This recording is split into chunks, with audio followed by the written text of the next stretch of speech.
الحمد لله كفى والصلاة والسلام على عباده الذين اصطفى أما بعد فقد قال الله تبارك وتعالى عز وجل في شأن حبيبه ومحبوبه آمرا ومخبرا إن الله وملائكته يصلون على النبي يا أيها الذين آمنوا صلوا عليه وسلموا تسليما اللهم صل على مولانا محمد وعلى آل سيدنا مولانا محمد اللهم صل على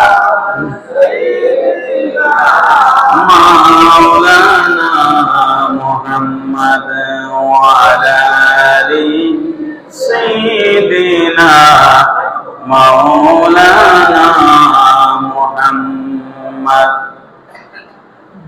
ধরাতে কে আছে গো বুঝবে মনের বেদনা বুঝবেন যিনি শুয়ে আছেন ওই যে সোনার মদিনা আল্লাহুম্মা সাল্লি আলা সাইয়্যিদিনা মাওলানা মুহাম্মদ ওয়া আলা আলি سيدنا مولانا محمد بلغ العلا بكماله كشف الدجى بجماله حسنت جميع خصاله صلوا عليه وآله مولاي صل وسلم وبارك عليه أعوذ بالله من الشيطان الرجيم بسم الله الرحمن الرحيم وعهدنا إلى إبراهيم وإسماعيل أن طهر بيتي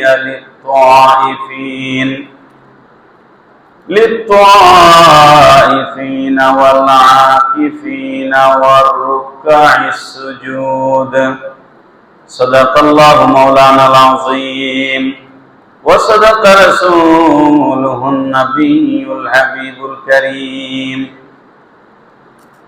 محترم معزز মুসল্লিয়ানে কেরাম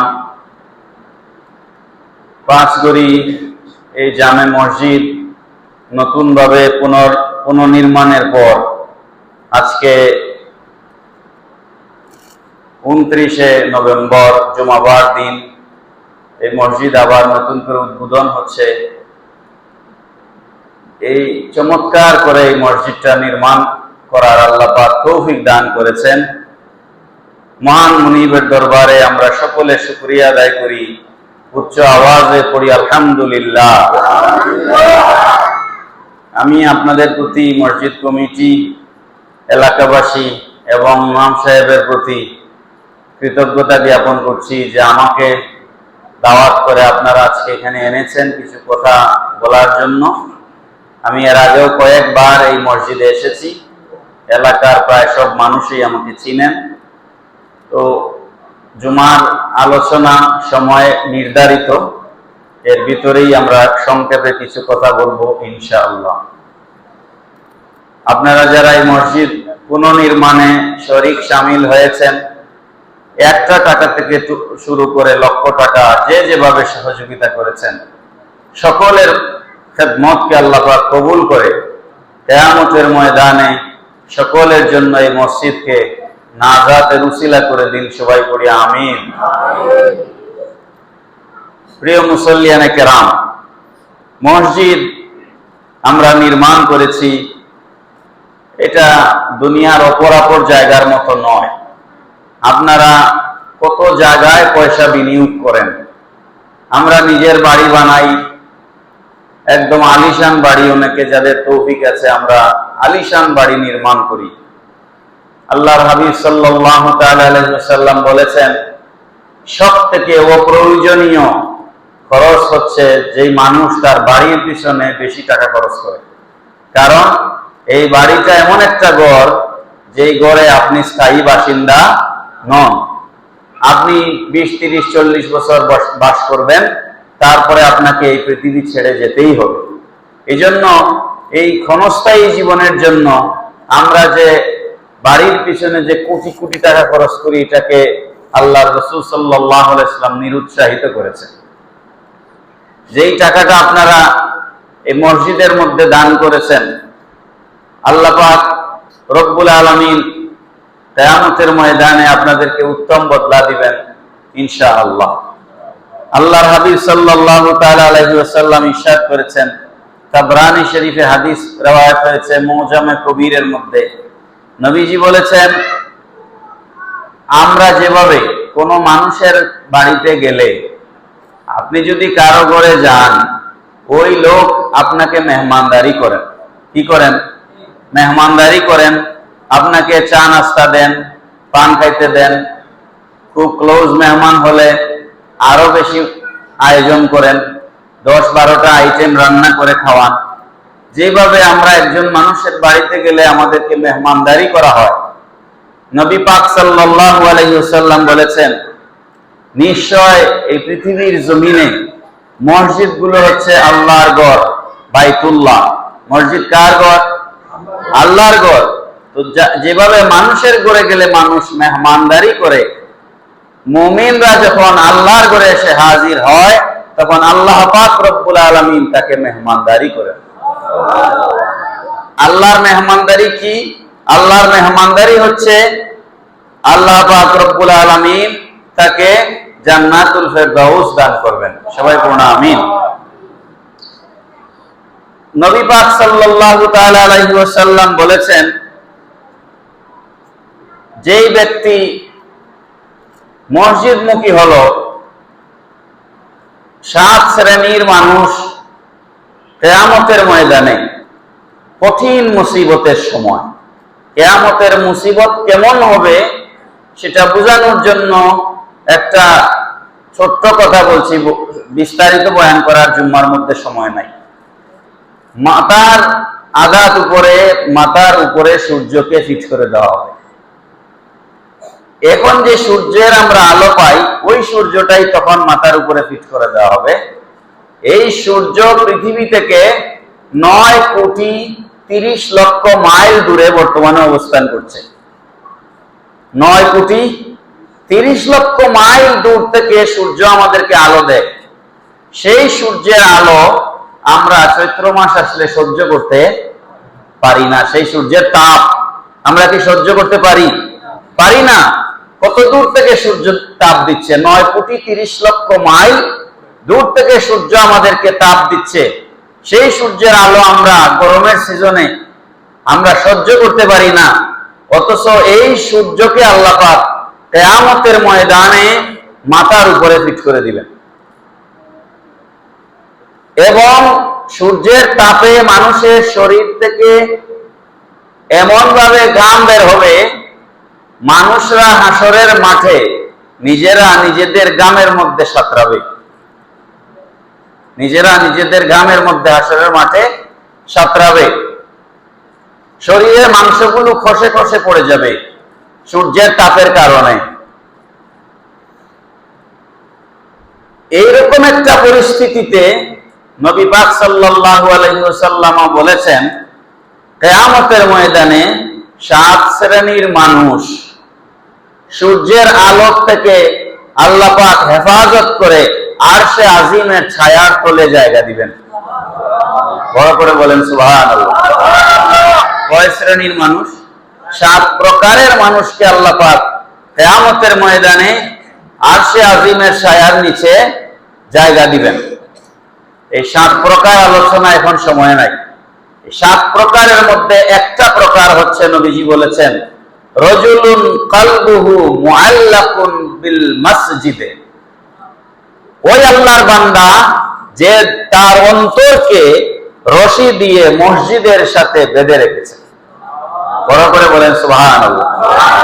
এই কথাটা এটা একটা উপমা, এটা একটা রিটরিক্যাল কথা, এটা একটা উপমা, যা নবীজি বলছেন ওই ব্যক্তি যে তার অন্তরকে মসজিদের খুঁটির সাথে রশি দিয়ে বেঁধে রেখেছে, তাকে আল্লাহ পাক আরশে আজিমের ছায়ার নিচে জায়গা দিবেন। এখন ওই মসজিদের সাথে অন্তরকে রশি দিয়ে বেঁধে রাখার অর্থ কি? এর অর্থ হচ্ছে 5 ওয়াক্ত নামাজ সে জামাতের সাথে মসজিদে গিয়ে আদায় করে, শুধু আদায় করে না, সে 1 ওয়াক্ত নামাজ পড়ে যখন চলে আসে, সে ক্ষেত কৃষিতে চলে গেছে, দোকানপাটে চলে গেছে, ব্যবসা বাণিজ্যে চাকরি নকরিতে সে চলে গেছে, সে যেখানেই থাকুক না কেন, যেই অবস্থায় থাকুক না কেন, সে তার কানকে মসজিদের মিনারার দিকে লাগায় রাখে। কখন আবার ফজর করে আমি আমার কাজে চলে এসেছি, আবার কখন মুয়াজ্জিন যোহরের নামাজের জন্য ডাক দিবে, সব কাজ ফেলে ওই আল্লাহর বান্দা আবার গিয়ে মসজিদে হাজিরি দিবে। যোহরের নামাজ পড়ে সে তার কাজে চলে যাবে, আবার কান পেতে রাখবে মুয়াজ্জিন কখন আসরের আজান দেয়। এইভাবে একটা ওয়াক্ত নামাজ পড়ে সে আরেকটা ওয়াক্ত নামাজের আজানের জন্য অপেক্ষা করে ওই আল্লাহর বান্দা আরশে আজিমের ছায়ার নিচে জায়গা পাবে। এটা হচ্ছে এমন এক বিষয় হাশরের মাঠে, যেদিন আল্লাহর আরশের ছায়া ছাড়া আর কোনো ছায়া থাকবে না। আপনি ক্ষেতের জমিতে কাজ করছেন, রাস্তায় কোথাও বের হয়েছেন গরমের মধ্যে, রাস্তার মধ্যে একটা গাছ যদি পাওয়া যায়, আমরা সেই গাছের নিচে বিশ্রাম নিই, ঠিক না? ওই গাছটা তখন আমার কাছে রহমত মনে হয়। আরশে আজিমের ছায়া ওই সময় মুমিনদের জন্য কত বড় নেয়ামত হবে, কত বড় রহমত হবে। ওই সমস্ত মুমিনরা আরশে আজিমের ছায়ার নিচে জায়গা পাবে যারা দুনিয়াতে 5 ওয়াক্ত নামাজ জামাতের সাথে পড়েছিল এবং 1 ওয়াক্ত নামাজ পড়ে আরেক ওয়াক্ত নামাজের জন্য অপেক্ষা করছিল। পড়েন সুবহানাল্লাহ।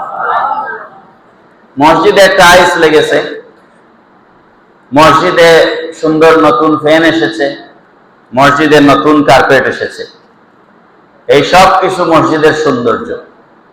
কিন্তু মসজিদের আসল সৌন্দর্য টাইলস নয়, মসজিদের আসল সৌন্দর্য এসি ফ্যান নয়, মসজিদের আসল সৌন্দর্য এই কার্পেট নয়, মসজিদের আসল সৌন্দর্য হচ্ছে মুসল্লি। মসজিদ সুন্দর আছে, মুসল্লি নাই, তাহলে কি ওই মসজিদ সুন্দর? ওই মসজিদ সুন্দর নয়। আমরা আমেরিকাতে একটা মসজিদ ভিজিট করতে গেলাম। ওই মসজিদটা হচ্ছে মেরিল্যান্ড, একটা ওয়াশিংটনের পাশে একটা স্টেট আমেরিকার মেরিল্যান্ড। তুর্কি সরকার একটা মসজিদ বানাইছে। মসজিদটার আয়তন, মসজিদের এলাকার আয়তন হচ্ছে 63 একর জায়গা। 63 একর, 63 একর মানে বুঝছেন? 3.25 কি আর মনে হয় 1 একর নাকি? হ্যাঁ, তো 63 3 দিয়ে গুণ দেন, কত কি আর জায়গা? 63 একর জায়গার উপরে এই মসজিদটা নির্মাণ হয়েছে, তুর্কি সরকার করেছে। তো মসজিদটা আমরা দেখতে গেলাম। তো মাগরিবের নামাজ আমরা পড়ছি মসজিদের মধ্যে। তো ইমাম সাহেব যিনি, তিনি, আমরা যখন পরিচয় দিলাম যে আমরা অনেক দূর থেকে এসেছি, বাংলাদেশ থেকে, তখন উনি এই কথাটা বলেছিলেন, আমার অন্তরে লেগেছে, যে আপনারা অনেক দূর থেকে সুন্দর একটা মসজিদ দেখার জন্য এসেছেন। আসলে মসজিদ দেখা সুন্দর নয়, মসজিদের আসল সৌন্দর্য হচ্ছে নামাজি। পড়েন না সুবহানাল্লাহ। এই কথাটা আমার অন্তরে লেগেছিল। মসজিদের আসল সৌন্দর্য, মুসল্লিরা হচ্ছে মসজিদের আসল সৌন্দর্য। মসজিদ আবাদ, মসজিদ সুন্দর। মসজিদ যদি আবাদ না হয়, মসজিদ সুন্দর নয়। তো আপনারা মসজিদ সুন্দর করেছেন, এবার আসল সৌন্দর্য হচ্ছে মসজিদকে 5 ওয়াক্ত নামাজে মুসল্লি দিয়ে ভরে রাখতে হবে। রাজি আছি তো ইনশাআল্লাহ? নবীজি বলেছেন হে আমার উম্মতেরা, যখন তোমরা বেহেশতের বাগানের ভিতরে প্রবেশ করো তখন তোমরা সেই বাগানের ফল খাইও। সুবহানাল্লাহ বলেন। উম্মতেরা আমার, বেহেশতের বাগানের ভিতরে প্রবেশ করলে তোমরা বেহেশতের বাগানের ফল ভোগ করিও। সাহাবায়ে কেরাম জিজ্ঞেস করেন, ইয়া রাসূলুল্লাহ সাল্লাল্লাহু আলাইহি ওয়াসাল্লাম, দুনিয়াতে আমরা বেহেশতের বাগান কোথায় পাবো, আর দুনিয়াতেই বা আমরা বেহেশতের ফল কিভাবে পাবো? নবীজি বললেন, দুনিয়ার মসজিদ গুলো হচ্ছে দুনিয়ার বেহেশতের বাগান, আর কোরআন হাদিসের যে মাহফিল গুলো হয় সেগুলো হচ্ছে বেহেশতের বাগান। বলেন সুবহানাল্লাহ। তো সাহাবায়ে কেরাম আরজ করলেন, ইয়া রাসূলুল্লাহ সাল্লাল্লাহু আলাইহি ওয়াসাল্লাম, তাহলে বেহেশতের বাগান তো বুঝলাম, মসজিদ বেহেশতের বাগান, মাহফিল বেহেশতের বাগান, তাহলে ফল কি? আমরা ফল কি খাবো সেখানে গেলে? নবীজি বললেন, ওই দুনিয়ার বেহেশতের বাগানের ফল হচ্ছে তোমরা ওই মসজিদে যখন প্রবেশ করবে, মাহফিলে যখন প্রবেশ করবে, তখন তোমরা আল্লাহ রাব্বুল আলামিনের জিকির করবে, সুবহানাল্লাহ, আলহামদুলিল্লাহ, লা ইলাহা ইল্লাল্লাহ, পড়ুন সুবহানাল্লাহ, আলহামদুলিল্লাহ, লা ইলাহা ইল্লাল্লাহ, সুবহানাল্লাহ, লা ইলাহা ইল্লাল্লাহ, মুহাম্মাদুর রাসূলুল্লাহ সাল্লাল্লাহু আলাইহি ওয়াসাল্লাম। আমার মুসল্লি বাবারা, মসজিদের নির্মাণ কাজে যারা পয়সা দিয়েছেন, সিমেন্ট দিয়েছেন, রড দিয়েছেন, নগদ টাকা দিয়েছেন, ইট দিয়েছেন, কার্পেট দিয়েছেন, ফ্রেম দিয়েছেন, যে যেই টাকা দিয়া শরীক হয়েছেন, আল্লাহর হাবিব সাল্লাল্লাহু তাআলা আলাইহি সাল্লাম বলছেন, তাযহাবুল আরদুনা কুল্লুহা ইয়াউমাল কিয়ামাতি ইল্লাল মাসাজিদ। কিয়ামত যেদিন হবে, ইসরাফিল আলাইহিস সালাম সিংহার মধ্যে ফু দিবেন, এমন বিকট শব্দ হবে, মনে হবে সিংহাটা আপনার কানের মধ্যে লাগাইয়া ফু দেওয়া হচ্ছে। ইসরাফিল আলাইহিস সালাম সিংহার ফুৎকারের সাথে সাথে পৃথিবীর সমস্ত বিল্ডিং, ঘরবাড়ি, গাছপালা, তরুলতা সব ভেঙ্গে চুরমার হয়ে যাবে। সবকিছু যখন ভেঙ্গে চুরমার হয়ে যাবে, চুরমার যে হবে এটা কি আপনাদের বিশ্বাস হয়? এই গতবার না এর আগের বার তুরস্কে একটা ভূমিকম্প হয়েছে। তুরস্কে, আমরা এগুলো তো এখন ফেসবুকে, ইউটিউবে সহজে পেয়ে যাই। 10 তলা 20 তলা বিল্ডিং সেকেন্ডের মধ্যে মাটির তলে চলে গেছে, মুহূর্তের মধ্যে মাটির নিচে চলে গেছে। দেখছি না আমরা? তো এটা যদি আমরা এখন দেখে নিজের চোখে দেখি, তাহলে কিয়ামত যে হবে মুহূর্তের মধ্যে আল্লাহ সব বিরান করে দিবেন, এটা কি বিশ্বাস করা খুব কঠিন? খুব কঠিন কিছু নয়। নবীজি বলছেন, যেই মুহূর্তে কিয়ামত সংঘটিত হবে, ইসরাফিল আলাইহিস সালাম সিংহায় ফু দিবেন, সবকিছু যখন বিরান হয়ে যাবে, ধ্বংস হয়ে যাবে, ইল্লাল মাসাজিদ, একমাত্র আল্লাহ রাব্বুল আলামিনের জমিনে আল্লাহর ঘর মসজিদ গুলা দাঁড়ায়া থাকবে। এক সময় মসজিদও ধ্বংস হবে, কিন্তু প্রথম ফুতে মসজিদ ধ্বংস হবে না, মসজিদ গুলো দাঁড়িয়ে থাকবে। ফাইন্নাহা ইয়ানদাম্মু বাদুহা ইলা বাদ, পৃথিবীর মধ্যে যতগুলা মসজিদ আছে, চুম্বক যেভাবে আকর্ষণ করে, ওইভাবে গোটা পৃথিবীর সমস্ত মসজিদ গুলো কাবা শরীফের সাথে গিয়ে মিশে যাবে। কারণ দুনিয়াতে যত মসজিদ, সবগুলা মসজিদ কাবা ঘরের অংশ। সবগুলা মসজিদ কিসের অংশ? কাবা ঘরের অংশ। কিভাবে? ইব্রাহিম আলাইহিস সালাম ওনার পুত্র ইসমাইলকে সাথে করে নিয়ে কাবা ঘর যখন নির্মাণ করেছিলেন, নির্মাণ করার পর কিছু বালু পাথর রয়ে গিয়েছিল, কিছু পাথর রয়ে গেল। তখন এগুলা কি করবেন? আল্লাহ পাক বললেন, ইব্রাহিম ওই পাহাড়ের উপরে উঠো, উঠে মানুষকে হজের জন্য ডাক দাও, মানুষকে হজের জন্য ডাক দাও। ওয়াজিন ওয়াজ্জিন বিন-নাস ফিল হজ, মানুষকে হজের দিকে আহ্বান করো, আর এই পাথরগুলো ওখান থেকে পৃথিবীতে নিক্ষেপ করে দাও। এই পাথরগুলো ইব্রাহিম আলাইহিস সালাম এইভাবে ছড়িয়ে দিলেন, যেখানে গিয়ে ওই পাথরের টুকরা পড়েছে কিয়ামতের আগে ওখানে নিশ্চয় একটা মসজিদ হবে।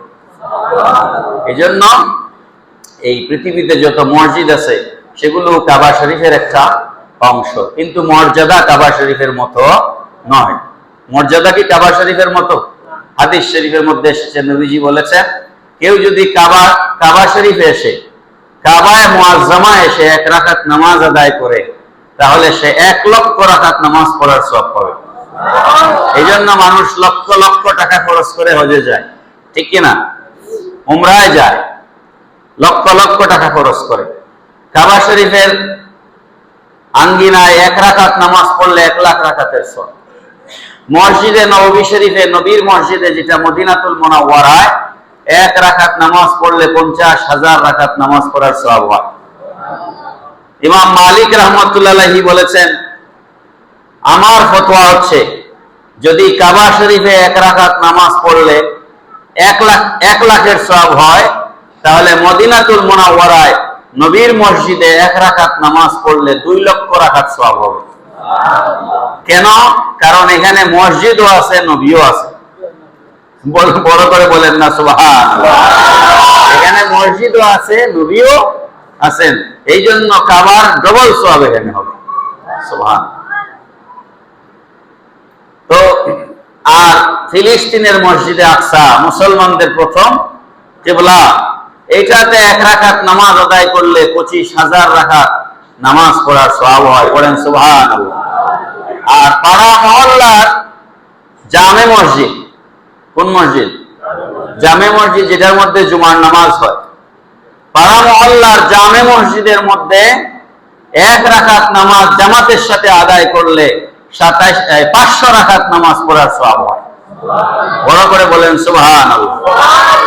আর পাঞ্জেগানা মসজিদ, যে মসজিদে জুমার নামাজ হয় না, শুধু 5 ওয়াক্ত নামাজ হয়, এরকম মসজিদে 1 রাকাত নামাজ পড়লে 25 রাকাত, মতান্তরে 27 রাকাত নামাজ পড়ার সওয়াব হয়। বলেন সুবহানাল্লাহ। আপনাদের এটা কি মসজিদ?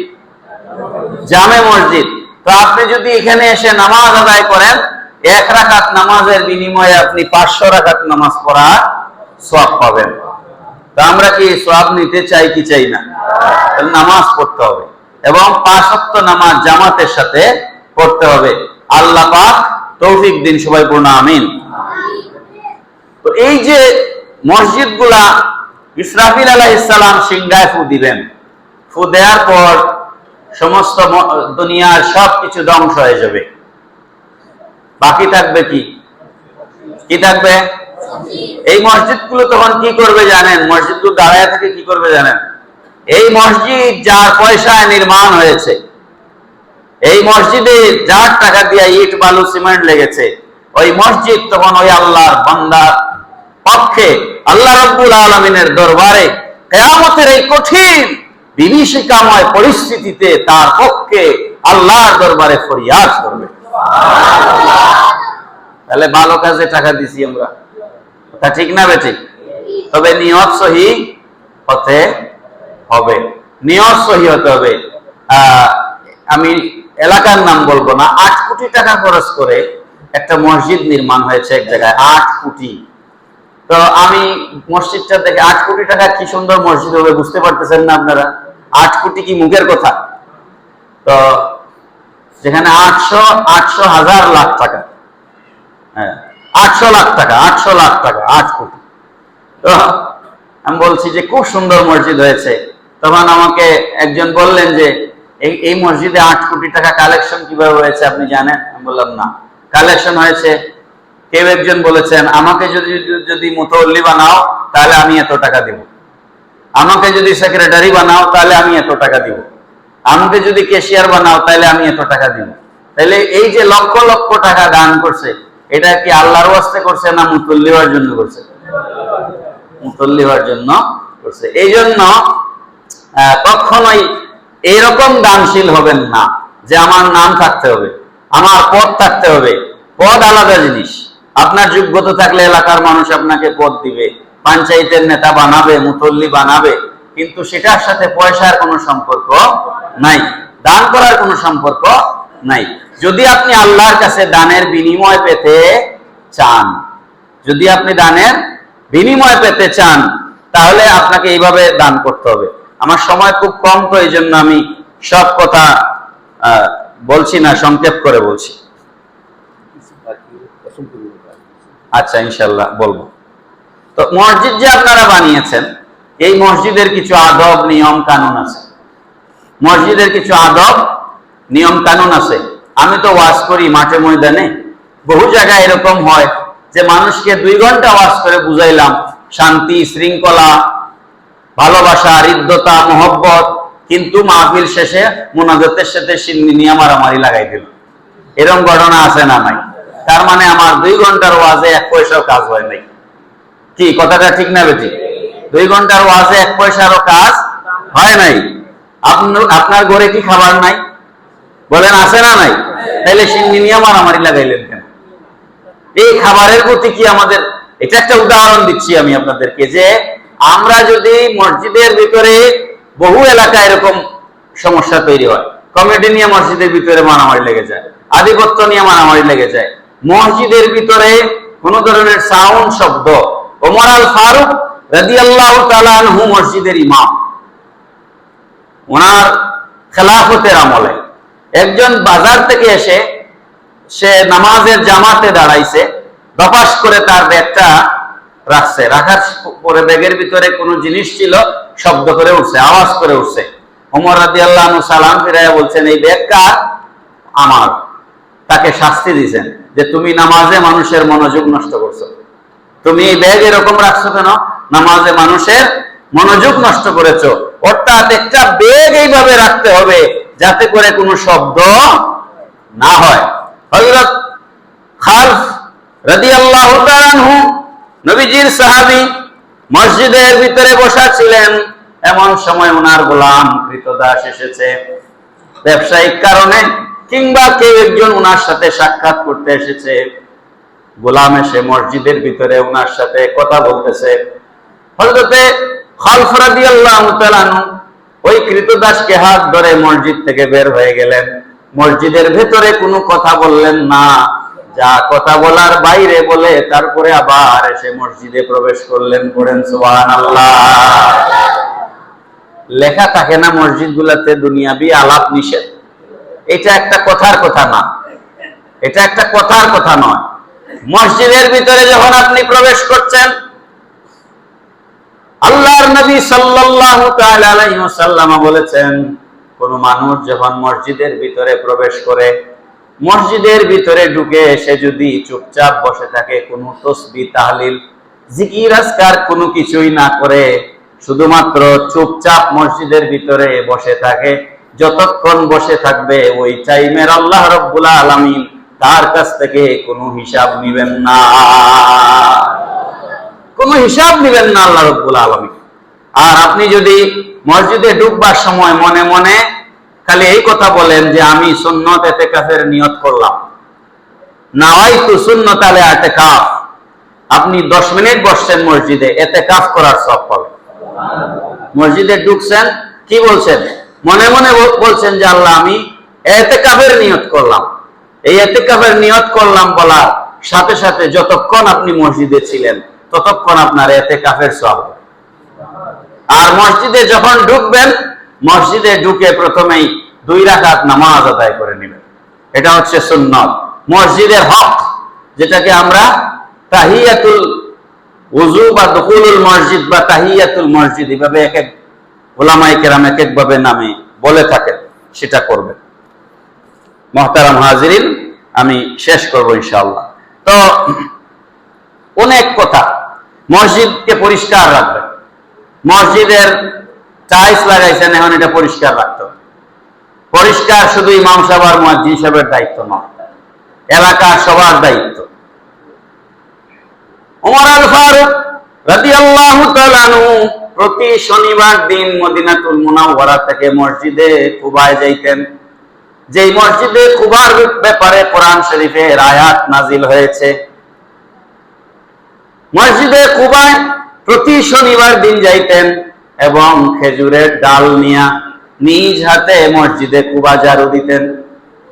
খলিফাতুল মুসলিমিন আমিরুল মুমিনিন ফারুক আযম রাদিয়াল্লাহু তাআলা আনহু যখন ঝাড়ু হাতে নিতেন, ওনার সাথে যারা সফর সঙ্গী থাকতো ঝাড়ু নিয়ে তারা কাড়াকাড়ি শুরু করতো, ও খলিফাতুল মুসলিমিন, আমরা কি মরে গেছি নাকি?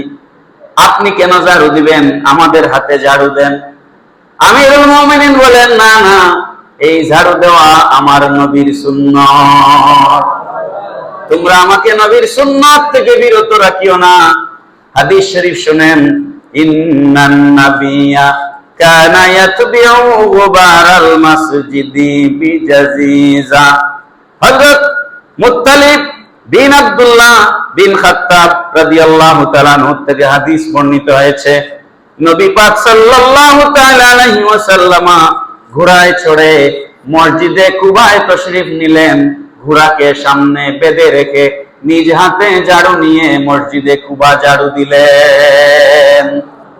রাহমাতুল লিল আলামিন, দুনিয়া এবং আখিরাতের বাদশা নবী, তিনি যদি মসজিদ ঝাড়ু দেন, আমি মুতল্লি সাহেব ঝাড়ু হাতে নিলে কি ইজ্জত চলে যাবে নি ভাই? বলেন না, ইজ্জত চলে যাবে? ইজ্জত চলে যাবে না। এই জন্য ওমর আল ফারুক রাদিয়াল্লাহু তাআলা নিজ হাতে মসজিদ ঝাড়ু দিতেন। মসজিদে নববী শরীফের পাশে একজন মহিলা বাস করতেন। যেই মহিলা মানুষ মসজিদ থেকে চলে যাওয়ার পর মসজিদ যখন খালি হয়ে যেত, মসজিদ যখন ফাঁকা থাকতো, তখন ওই মহিলা এসে মসজিদে নববী শরীফ ঝাড়ু দিতেন। মসজিদে নববী শরীফের ময়লা যেগুলো নামাজ পড়ার পর যেগুলো, তখন তো টাইলস ছিল না, ওই মহিলা মসজিদ পরিষ্কার করতেন। ওই মহিলা রাতের বেলা ইন্তেকাল করলেন। সকালবেলা ফজরের নামাজের সময় আল্লাহর হাবিব সাল্লাল্লাহু তাআলা আলাইহি ওয়াসাল্লাম সাহাবায়ে কেরামদেরকে জিজ্ঞেস করলেন, এই মহিলা মারা গেল, তোমরা আমাকে কেন খবর দিলে না? সাহাবায়ে কেরাম বলছেন, ইয়া রাসূলুল্লাহ সাল্লাল্লাহু আলাইহি ওয়াসাল্লাম, মহিলা রাতের বেলা ইন্তেকাল করেছেন, আপনার কষ্ট হবে জানাজায় রাতের বেলা উপস্থিত হতে, এটা মনে করে আপনাকে না জানাইয়া আমরা রাতের বেলা মহিলার জানাজা পড়ে দাফন করে ফেলেছি। নবীজি বলেন, সাহাবীরা রে আমার শোনো, আমি ওই মহিলার কবরের পাশ দিয়ে আসছিলাম, আমাকে এই খবর জানানো হয়েছে মসজিদে নববী শরীফ ঝাড়ু দেওয়ার কারণে আল্লাহ রাব্বুল আলামিন ওই মহিলাকে জান্নাত দান করেছে। সুতরাং ভবিষ্যতে যদি কেউ মারা যায়, তোমরা আমাকে খবর দিও, কারণ একজন জান্নাতি মানুষের জানাজায় শরীক থাকা এটাও সৌভাগ্যের ব্যাপার। পড়েন সুবহানাল্লাহ। হাদিস শরীফের মধ্যে এসেছে, কোন মানুষ যদি মারা যায় আর ওই মানুষটা যদি বেহেশতি হয়, ভালো করে কথাটা খেয়াল করবেন, কোন মানুষ যদি মারা যায়, কোন মানুষ যদি মারা যায়, আমরা তো দুনিয়ার থেকে জানি না ভাই কে বেহেশতি কে দুজকি, জানি না। কোন মানুষ যদি মারা যায় আর ওই আল্লাহর বান্দা কিংবা আল্লাহর ওই বান্দি যদি বেহেশতি হয়, আল্লাহ যদি তাকে মাফ করে দেন, ওই বান্দা বা বান্দি জানাজায় যে সমস্ত মানুষ শরীক হয়, আল্লাহ রাব্বুল আলামিন ওই মুর্দার উসিলায় জানাজায় শরীক হওয়া সমস্ত মানুষকে মাফ করে দেয়। এই জন্য দেখবেন ওলি আউলিয়া বুজুর্গ তারা ইন্তেকাল করলে জানাজায় মানুষের ঢল নামে, কি ঠিক না? জানাজায় মানুষের ঢল নামে। তো যাই হোক, কথা তো যা চিন্তা করে আসছি বলবো, তার 100 ভাগের 10 ভাগ হয়তো বলছি আর কি। তো আমরা মসজিদ বানিয়েছি সুন্দর করে, সব সুন্দর হয়েছে। এখন হচ্ছে আমরা 5 ওয়াক্ত নামাজ পড়লে এই মসজিদ সুন্দর হবে ইনশাআল্লাহ। আমরা 5 ওয়াক্ত নামাজ জামাতের সাথে আদায় করতে রাজি আছি না নাই? অভাবের অভিযোগে, অভাবের শিকায়াতে নামাজ মিস করবেন না, যে হুজুর আমার টাইম কোথায়, আমি কাজ করতে করতেই সময় পাই না। না, আপনি যদি অভাবের অভিযোগ দিয়ে নামাজ ছেড়ে দেন, আল্লাহ পাক সারা জীবন আপনাকে অভাবের ভিতরে রেখে দিবেন। আর আপনি অভাবের মধ্যেই নামাজ আদায় করে নেন। যেখানে ওয়াক্ত হয়েছে, আল্লাহ তো এই জমিনকে, গোটা পৃথিবীকে আল্লাহ পাক করে দিয়েছে, ঠিক কিনা? সুতরাং আপনি রিক্সা চালান, ঠেলা চালান, সিএনজি চালান, ব্যবসা করেন, চাকরি করেন, যেখানে নামাজের রক্ত হয়েছে সেখানেই পাশের মসজিদে গিয়ে নামাজ আদায় করে নেন।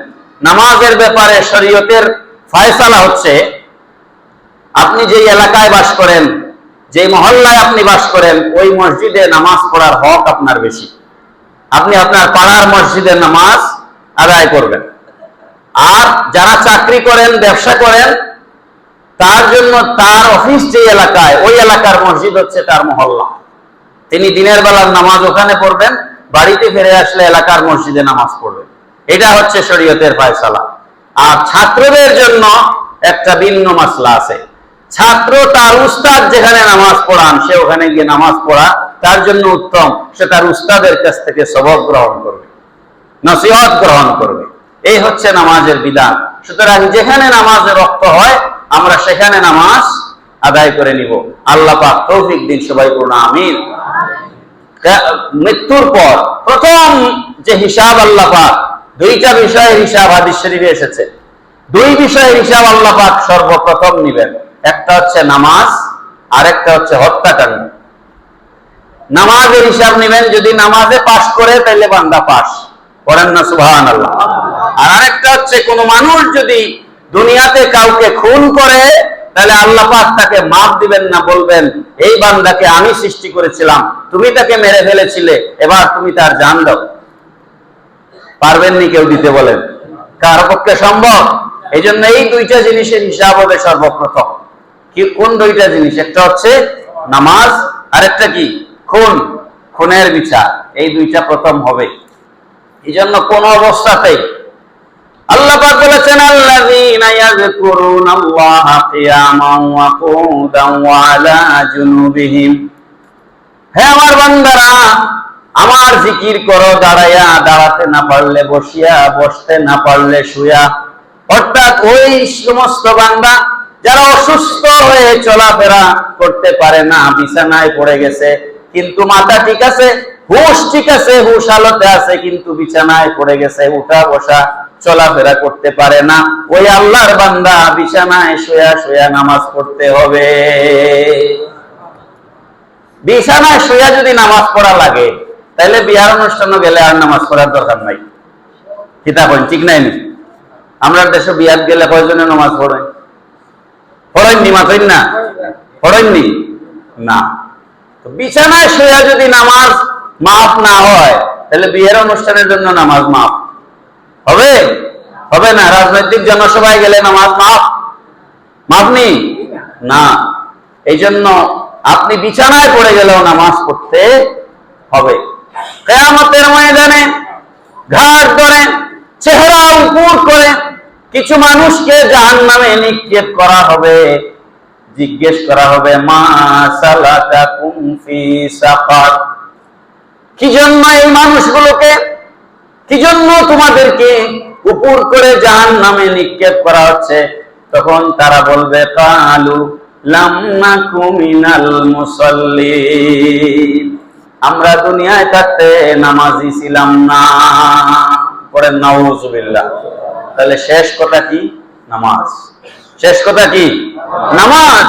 নবীজি যেদিন দুনিয়া থেকে পর্দা করেন, ওই মুহূর্তে নবীজি বলেছেন, আসসালাহ আসসালাহ আসসালাহ ওয়া মা মালাকাত আইমানুকুম। নবীজি বলেছেন, হে আমার উম্মতেরা, আমি দুনিয়া থেকে চলে যাচ্ছি, নামাজ নামাজ নামাজ। তিনবার নবীজি বলেছেন, আমি দুনিয়া থেকে চলে যাচ্ছি, নামাজ পড়বে তোমরা, নামাজ ছাড়বে না। ওয়া মা মালাকাত আইমানুকুম, আর তোমাদের অধীনস্থ যারা আছে, তোমাদের আন্ডারে যারা কাজ করে, এদের সাথে ভালো আচরণ করবে। পড়েন সুবহানাল্লাহ। আল্লাহ পাক তৌফিক দিন, সবাই বলি আমিন। তো মাশাআল্লাহ, মসজিদ অফ করে দাও।